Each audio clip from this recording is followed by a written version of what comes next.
Hola mis amores, also known as my thriving tribe. Welcome to Tea Time with Nori. My name is Nori Ponso and I help millennial women go beyond surviving to start thriving to become the best version of themselves.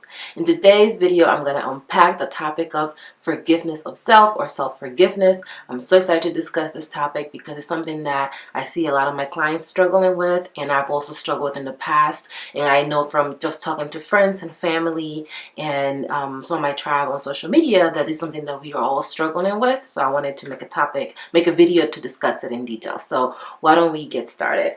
I got my notes ready. Cool. So the first thing I want to talk about is what happens when you forgive yourself. You might have heard this idea before. You might have been told, somebody might have told you you need to learn how to forgive yourself, but you probably had no idea what that meant or even how to get started. Don't worry about any of that, because by the time this video is done, you're gonna have learned what happens when you forgive yourself. You're going to learn why self-forgiveness is so powerful. You're also going to learn what is the number one thing that's holding you back from learning how to forgive yourself. And I'm going to give you a step-by-step process on how to forgive yourself. So if you're ready for that, stay tuned and make sure you watch the entire video so that you can get all these nuggets that I'm going to be sharing with you. So what happens when you forgive yourself? So when you forgive yourself, you allow yourself to view your mistakes as the lessons and not necessarily as failures. You redefine the word failure and you start to see your life as this collection of lessons that you are learning in order to become the best version of yourself. You take away the shame and you take away the need to want to punish yourself for doing something that was quote unquote wrong, and you start to see yourself with more compassion and more kindness, and then and that helps you take these mistakes and this as lessons so that you can really turn them into elements of you, into pieces that help you become better. When you forgive yourself, you're also able to see your weaknesses for what they are. Nothing but an opportunity for growth. A lot of us are taught to run away from our weaknesses. People usually like to celebrate their successes. People like to celebrate the things that they're really great at. But we have to spend a little more time with those things that we're not so great at, because that's what helps us become greater. That's what helps us unlock our potential and become the best version of yourself. You're not going to become the best version of yourself if you keep on just focusing on the things that you're already good at. You're already good at those things. Part of becoming the best version of yourself is understanding that there are some things that you're not so good at, and spending that time doing those things more so that you can become better at them. And when you practice self-forgiveness, you create a space to spend time with those weaknesses so that you can become better at them. And that's another reason why self-forgiveness is so important for us. Self-forgiveness reminds you that you're not your past, and it invites you to co-create your present with the universe. A lot of us are so caught up on what happened in the past, whether it was a position we didn't get, whether we made a mistake with someone, whether we hurt someone that we love, maybe we hurt ourselves, maybe we ate things that weren't healthy for us, maybe we didn't take care of our health the way we should have taken care of it, and we tend to carry that on and feel really bad about it. And forgiveness gives you an opportunity to see beyond that and focus on what can you do right now. That's in the past. How do you move forward? How do you start living in this specific moment? One of the other things I love about self-forgiveness is that you learn to release the pain and the disappointments of the past, and you move beyond the anxiety of the unknown that it is the future. I don't know if I'm the only person that feels like this, but I used to feel very obsessed with the past, with the things that I wish I could change, with the things that I wish I could do differently. And at the same time, I was fascinated and obsessed with the future. Oh, I'm going to change this. The next time I'm there, I'm going to do something completely different. I'm not going to act like that. I'm not going to do this. I'm not going to do that. And I was just obsessed with these two worlds, but never in the present. I was never in the present, because in the present, I had to be available. I had to make a choice. I had to pay attention. I had to be there. And I kind of, at the time in my life when I began my own personal journey, I began really focusing on the past and the future, because those were things that were about to happen or had happened and I can no longer control. And I find that when I'm working with my clients, they are very similar. They spend a lot of time stressing about the things that they can no longer change, and they have anxiety about the future because they don't know what the future holds, and that gives them a level of anxiety. So it's something that we need to really think about. And when you practice self-forgiveness, you are able to do away with the pain and the disappointments of the past. You get to move beyond the anxiety and anticipation of the future, so you can be present in the now. It's not longer about, what happened before and, I messed that up and I could have done it differently, or I wish, in the future, I know I'm going to be able to do things differently, blah, blah, blah, blah. It's more of like, what am I doing right now? How am I making those changes in my life right now? How am I present in my life right now so that I can become those changes that I want to see in the future? A lot of us don't do that part. A lot of us get so caught up stressing over the past, anticipating the future, that we don't really spend any time in the now. We don't spend any time right here focusing on what we really can take care of and when it happens, like we can actually do it. We don't spend time doing it there. We are actually frustrated about the things that already happened or might happen. So we are misusing our time. And so why is forgiveness so powerful? Why is forgiveness of the self? Why is this thing so powerful? Well, imagine everything that you can accomplish if you weren't stressing about the past or had anxiety about the future, because you don't know what's in the future. And a lot of us get really stressed at the thought of the future. Like, imagine what could really happen. Like, maybe you will finally take that leap and go on that solo trip that's been sitting on your vision board for the past 3 years. Maybe you will finally do that. Or perhaps you're going to leave that job where you're feeling undervalued, where you're feeling underpaid or underappreciated. Maybe you even get the courage to put on that bathing suit that you've been saving for, the right time. Self-forgiveness sets you free because you're able to understand that you are more than your mistakes, and you can achieve anything that you deeply desire because you're powerful beyond your ancestors' wildest dreams. The power of self-forgiveness allows you to see your own power, allows you to step into that power, and allows you to see what you can accomplish when you allow yourself to be the best version of you. And not many people can see that because they don't allow themselves to practice self-forgiveness. They cannot get past the first step of self-forgiveness. So they live their lives in this anticipation of a feeling that they're gonna get, and they never get that feeling because they never learn to forgive themselves. And when you cannot forgive yourself, you cannot forgive other people, because you can only give other people what you have. And if you don't practice self-forgiveness, you're not gonna give that to nobody else because you're not gonna have it. So it's very important that we learn to forgive ourselves. So what is the one thing that's holding you back? Like, what is the one thing that maybe is holding people that you love back from actually practicing this thing of self-forgiveness? Well, the reason why you, like many other people, are struggling with self-forgiveness is because you lack accountability.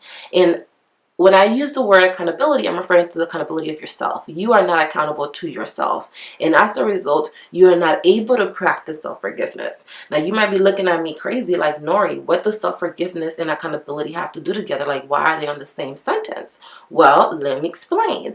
The first step to forgiveness is acknowledging or accepting that you did something that wasn't in your best interest, and that you didn't walk away, and that you didn't stop. Because a lot of us think of accountability as what you did, but what you didn't do is also accountability. It's not just about what you did, it's also what you did not do that kept you from doing what was in your best interest. That's another element of the equation as well.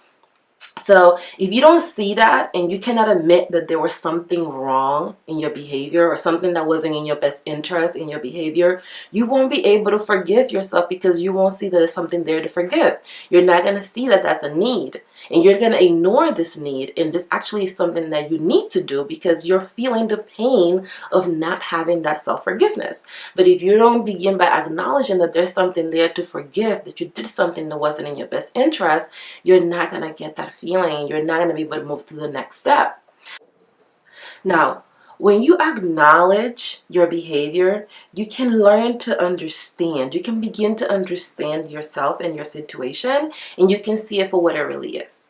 So if you did something that was not in your best interest, for example, let's say you are committed that you want to be a healthier person and you want to stop engaging in like toxic practices with your friends, and you create some boundaries in this situation, all right?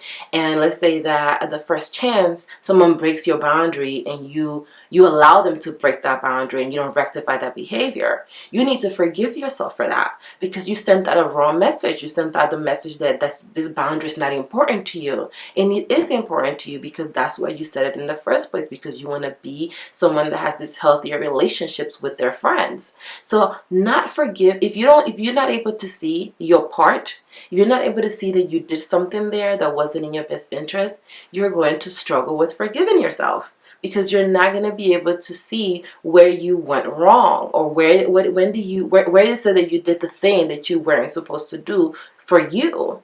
And a lot of us are so busy and caught up with pleasing other people that we put ourselves at the expense of that. Like, we do everything for other people and we put ourselves last. We are the last thing on the list. We actually never get to ourselves because we are the last thing on the list, and we struggle with that. So when it's time for us to forgive ourselves, we don't know where to begin, because we don't acknowledge that we did anything wrong, or that we did something that wasn't in our best interest. And you can do things against yourself that are not in your best interest. Every time you press that snooze button, it's not in your best interest. Every time you go to that job that you hate, it's not in your best interest. Every time that you are putting your needs, the needs of other people above your own needs, that's not in your best interest. Anytime that you're not doing the things that you deeply desire, that's not in your best interest, because that means that you're not being the best version of you. And if you're gonna be on this earth, like, your only responsibility is to be the best version of you, so you can help other people be the best version of themselves by leading by example. And when you think about it, it is the only responsibility we really have, because no one else can be us. Only we can be us. Only you can be you. No one else can be you. No one else can bring what you bring to the table. And it's really just your responsibility, your gift to the world, to give yourself the opportunity to be the best version of yourself. And when you forgive yourself, you're able to do that. You're able to get much closer to that than when you don't. And that's why being accountable is so important, because the first step for forgiveness is accountability. It's acknowledging that you did something that wasn't in your best interest, and then taking steps towards not doing it again in the future. Because at the core of it, forgiveness is about honesty, and accountability makes you honest. Like, when you are accountable for yourself, you have to be honest. It's the only way that it works. So if you are accountable for yourself, which means that you are honest with yourself, then you can forgive yourself, because you are not afraid of who you really are. You're not afraid of the pain that you can cause. You can face it, and you can decide to change it if you want to. Or you can go on life with it if that also serves you. It doesn't, but you can do that also. That's an option that you have, because it's your choice. And when you forgive yourself, you decide, I can be better. I am in a place where this is not my best, and I can commit myself to being a little bit better than that every single day. And that's what self-forgiveness allows you to do, and that's why accountability is at the center of that, because you need to be able to understand that you're not your best yet, and you have to get there, and that's going to take some work. And that's important. So how do you do it? How do you achieve this self-forgiveness? Like, what is the step-by-step process to get this done? I'm going to share with you what I also share with my clients, and it has helped them, but it also helped me a lot in my own journey to become closer to self-forgiveness and to really embody it every single day. It's something that is a process that has been really, really helpful, and I'm sharing it with you, and I hope that it really helps you as well, as you implement it in your life. So the first thing is, you have to take responsibility for your part in all interactions with yourself and other people. Most of us are living life aimlessly. We're not really stopping to think about the interactions we have with other people, and we certainly don't stop to think about the interactions that we have with ourselves.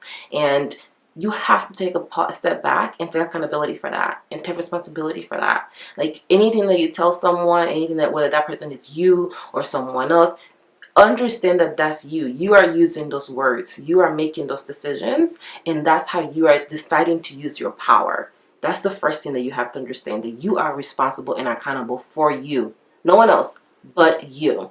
It doesn't mean that everything that has happened to you is your fault. It just means that you are accountable for your actions and for how you respond to other people. Okay? That's number one.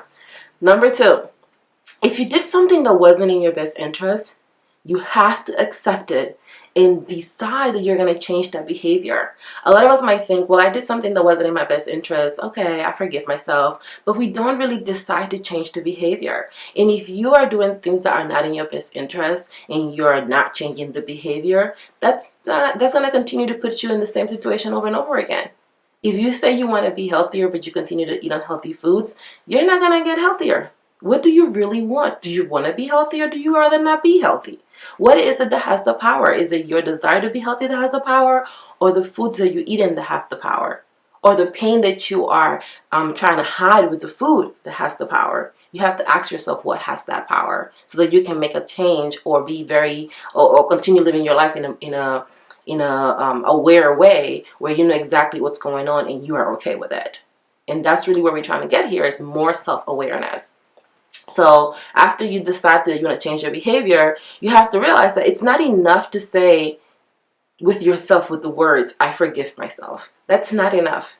You have to show yourself that you forgive yourself with your actions. So the next time that you are in a similar situation, you have to choose what's in your best interest. You cannot continue to pick what's not in your best interest and just saying, okay, I forgive myself, and continue to engage in the same behavior. You have to forgive yourself and decide that you're going to change the action, and then do your best to change the action anytime that you're in a similar situation. Now, is it going to be a perfect process? No, I still struggle with this to this day. But it's that commitment that I'm going to be better every single day that continues to help me become better and to continue to be at the heart of my improvement. You have to make that commitment so that when you fall 10 times, you get up 11. If not, you're not going to make it. And you're not going to you're not going to get better at forgiving yourself. You're not going to get better at becoming the best version of yourself, because you're going to be holding on to stuff from your past, from trauma, from relationships, from people, baggage that's going to keep you from flourishing. All because you're choosing to hold that stuff on. You don't have to carry it, but you're choosing to carry it. You're deciding to carry it. And when you forgive yourself, then you can then forgive other people. And when you forgive other people, you're in another game. It's a whole another ball game, because nothing that they do, you don't take any of that stuff personally. And when you don't take things personally, you can live your life as you see fit without being worried about what's happening to your left and what's happening to your right. You don't need to think about that stuff, because you know where you are, because you know yourself, and you know what you truly desire and what you need to do to go get it. So you're not worried about anybody else, because you need to water your own grass so it could be the greenest it can ever be. So this is why forgiveness is a daily decision. It's a daily decision with every interaction you have with other people and with yourself. You have to decide that you're going to make this decision. Right now, everything is competing for our attention, and you can get distracted. And when you get distracted, you can lose sight of what's really important. And self-forgiveness is the space where you remind yourself of what really is important. And what's important is that you are the best version of yourself, that you like you, that you love you unconditionally, and that you are able to see past the mistakes that you've made and use them as lessons to become the best version of yourself. And when you do that, you empower people around you to become the best version of themselves. They get to see your freedom, and they want to experience it for themselves. They want to see what it's like to be themselves when they don't have to worry about anything else. What it's like to forgive themselves. And you can give them that just by being the best version of you. So if you enjoyed this video, don't forget to hit the like button and to subscribe to the channel. I drop these videos once a week, and they're designed to help you go from surviving to start thriving, to become the best version of yourself. And yeah, if you like them, let me know what you think. Hasta luego. Bye.